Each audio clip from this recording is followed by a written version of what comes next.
Ito yung mga pinapalaki namin na i-dispose sa mga susunod na buwan.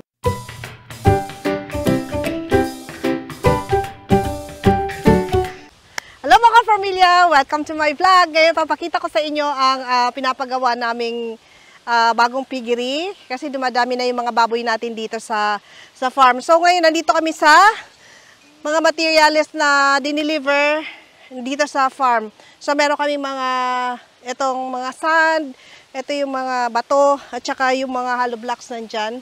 Tapos nandito rin sa kabila yung mga bakal at saka mga tubo na gagamitin doon. Punta tayo dito. So ito, nakalabas na yung si Mami Pig, buntis. Ayan. Puntahan natin yung pinapagawang piggery. So, ito yung mga materyales na na-deliver na dito. Yun yung yero. At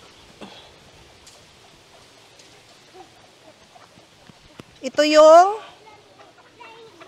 mga simento. Tinakpan lang baka umulan. Ayan yung mga manok natin, mga native. Jack, huwag mo istorbohin. Hayaan mo sila, mga native kumakain. Kumakain na, hapon na. Yeah. Rooster and the chick. Yeah. And the chicken. Yeah. Who do that? Kuya. Ayan, kumakain ngayon pala. Sakto pala nagpapakain ng mga ano ngayon. Ayan, yung mga turkey. Ayan, pinapakain yung mga turkey. Come here, Jack. Oo. House? Mga turkey, mga materyales. Ito. Dito. Can you Ito yung ano nila. show us, Mama? Yeah, this is the piggery. Yeah, the figures. Piggery. So, ito muna yung unang bahay na medyo malaki na ipapagawa natin. Yan, tapos pagka matapos ito, magkaroon ulit kami ng pera. Pag nabenta namin yung mga baboy doon, isa ulit dito sa space na to. So, sa ngayon, ito muna papakita ko sa inyo kasi ito yung ginagawa. So, ito pa yung ibang hinahalo-halo nila dito. Umuwi na yung mga trabahante namin kasi kasi hapon na. Ayan, ito dito, ito yung combination ng dito, ng buntis na baboy at bagong panganak na baboy dito. Parang dito, sa isa-isang side, 20 na buntis ang ilalagay dito. Pang 20 na buntis ang kulungan. Tapos dito na naman, i-divide naman natin to para sa mga bagong panganak. Once manganganak na sila, ililipat natin sila dito. So habang buntis dyan muna, tapos pag malapit, kasi may menu monitor naman kami, may kalendaryo kami, ililipat na siya dito na ready na mga anak pagka may space na siya pagka dito na sa kabila. You'll get full. So, kakaumpisa lang nito, medyo naghinto-hinto lang sila sa tatrabaho dito dahil malakas ang ulan ng mga nakarang araw at nagkaroon ng tubig yung nilagyan nila ng butas. Ayan, dito. Dito lang sila naghalo-halo. Ito yung tubig. Dito, hindi na sila nag-iigib ng tubig. Meron ng hose dito. Yan. Hose. So, ito, ilang poste din ito? 1, 2, 3, 4, 5, 6. 6 na poste. Anim na poste, tapos may poste pa sa gitna. Look like So, itong pagpagawa namin dito, ginawa namin kasi hindi namin na-monitor dito, hindi namin tinitingnan yung paggawa dito kasi busy kami sa pagpapatanim. So, ang ginawa namin ay pakyawan. So, bahala na sila dyan. Kung bilisan nila, mas makakapagtrabaho pa sila sa ibang project. Pero kung mabagal sila, baka malugi sila, di ba? Yun yung kagandahan pag kontrata kasi wala kang iniintindi sa mga trabahante mo na hindi mo na kailangan i-monitor kasi nakakontrata na sa kanila. So, yan, tingnan na lang natin kung ano sa susunod mga development dito. Kasi palaki na ng palaki yung piggery natin. So, meron tayo ditong ita-transfer natin yung mga buntis nating mga baboy doon sa baba. Papakita ko sa inyo mamaya. Halika, punta tayo dito. Ito yung mga babuyan namin ngayon na nandito. I don't have any boots. Oh, you can get your boots upstairs, there. I don't have it. We have there. Go. The blue? Yes, I don't have it. we have. No. So, yan. Mom. Okay, so punta tayo doon sa mga babuyan na nandito. Tingnan natin. Kakapakain pa lang sa kanila. Kaya tahimik sila ngayon. Pero pag may nakakita silang tao, pag may lumalapit na tao, ay maiingay sila. So, tingnan natin kung maingay pa rin sila. As in, kakatapos lang nilang kumain ngayon.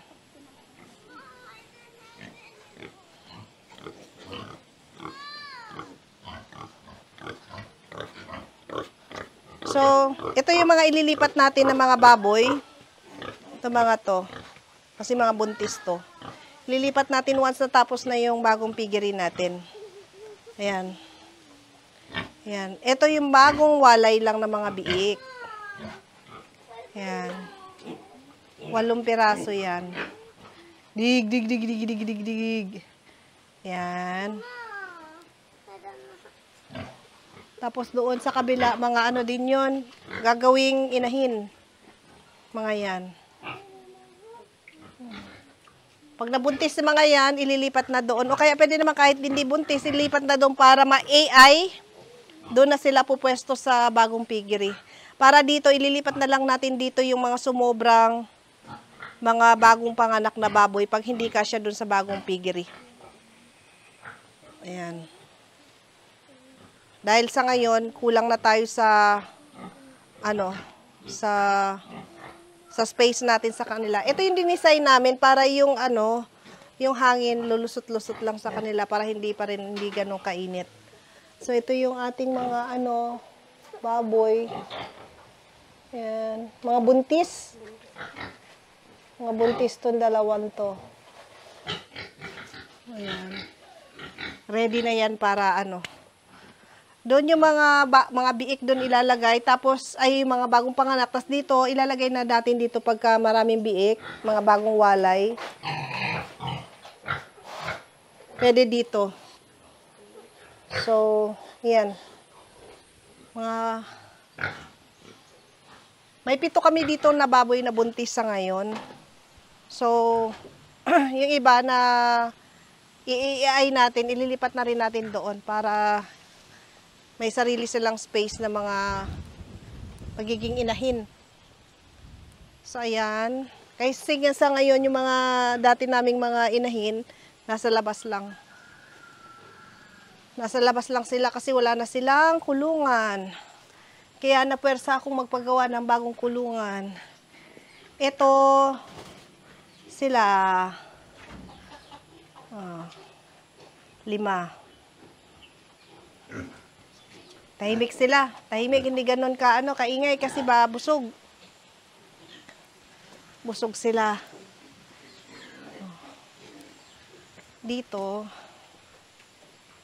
Ayan. Dig, dig, dig, dig, dig. Ayan sila. Dami sila dito. Ayan. Ano to? 17 ba to? 15? 15, no? Oh, isang. Dami nila. Buyag. Dami nila. Mga yan. Digi, digi, digi, dig. Mga piggy. Oh, look at the piggies. Choose your pig. Choose one. Which one? Which one? Oh, you want that? Ang kikinis nila. So, mamimili na naman tayo dyan ng inahin. Kung mapapansin nyo, meron ditong yung buntot ay maiksi. Ito yung galing sa kabila, di ba? Yung durok. Yan.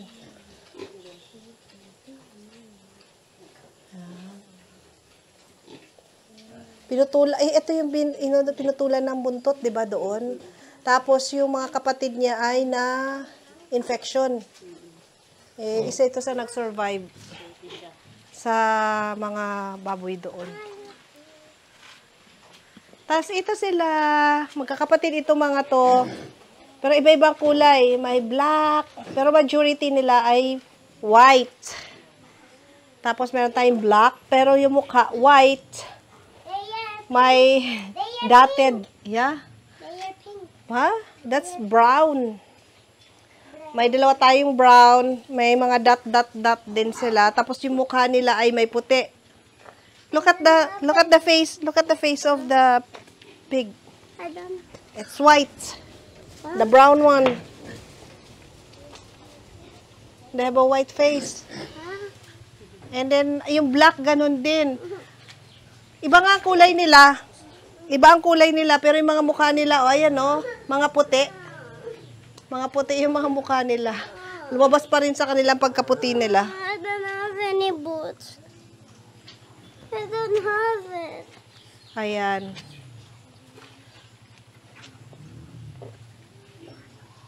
Mga pigi-pigi natin. Ito yung mga pinapalaki namin na i-dispose sa mga susunod na buwan. Ito para makapagpagawa ulit kami ng bagong piggery.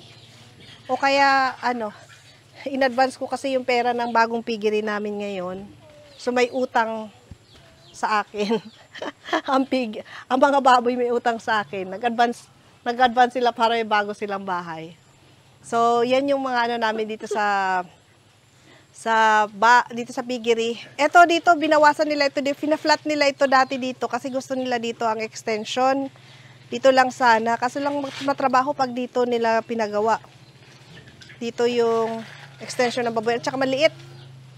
Doon mas maganda doon kasi medyo patag doon tapos mas malaki ang space. Sakto dalawang parang magiging building doon sa taas. Kaya. Kayang-kaya doon. So ewan ko kung kailan nila matatapos yan pero alam ko sinisikap ng contractor na na matapos agad yan para hindi siya maliugi sa ano yun, nagwala yung ng biik. Oh, nangangatok. Hey. Oh, knock them. So, I will knock. Oh, wala. I will knock. Look at them. Oo. They knock? Oo. Ang mga baboy dito sa amin, parang batch by batch ang panganganak. So, dalawang batch na tayong dito ng mga anak, di ba? Yung una na-dispose na namin, tapos yung iba, ayan, ginagawa na namin inahin. Tapos ito yung pangalawang batch ngayon dito, na nandito na mga bagong walay na mga baboy. Galing ito sa 4 na inahin namin. Tapos ngayon, mga buntis na naman sila. Yung pinaka-last namin, nakakawalay lang nung nakaraang araw, ay nagpakasta na rin. Kaya, tingnan natin kung mabubuntis sa mga yon. Ang mabuntis agad yung baboy na yon. Pero ayaw ko lang. Kung hindi okay lang kasi hindi siya AI. Meron kami dito yung yung board talaga. Para lang yun sa 4 na original na inahin. Sa mga anak nila, pina-AI namin para hindi magkakamag-anak yung mga baboy namin dito. Presko. Sarap ng hangin. Lang dito. Yun lang dito.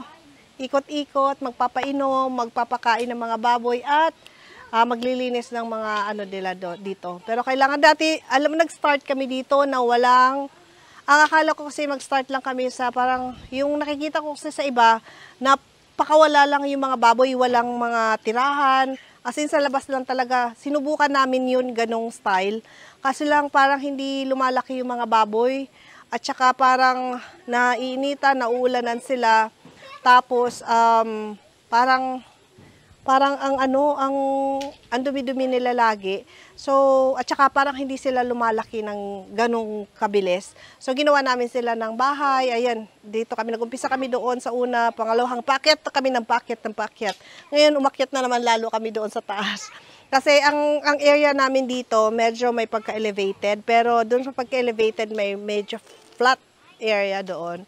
Kaya doon namin nilagay yung malaki na talaga, na pang 20 na inahin, na 20 na pagbubuntis, at saka yung mga anak, yung bagong panganak. So, Ito lang siguro, ikot-ikot lang muna dito habang wala kaming ganong kalaking fund.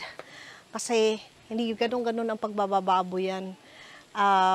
Kailangan talaga ng kapital, kailangan ng pera. Hindi lang basta yung akala mo ganun-ganun lang pagbababoy yan. Kahit isa nga lang ng inahin, sakit sa bulsa. Ito pa kaya, ewan ko ilan na inahin namin. So ngayon, meron kaming 4 na inahin. Tapos nagdagdag kami ng mga ilan ulit dito, mga inahin.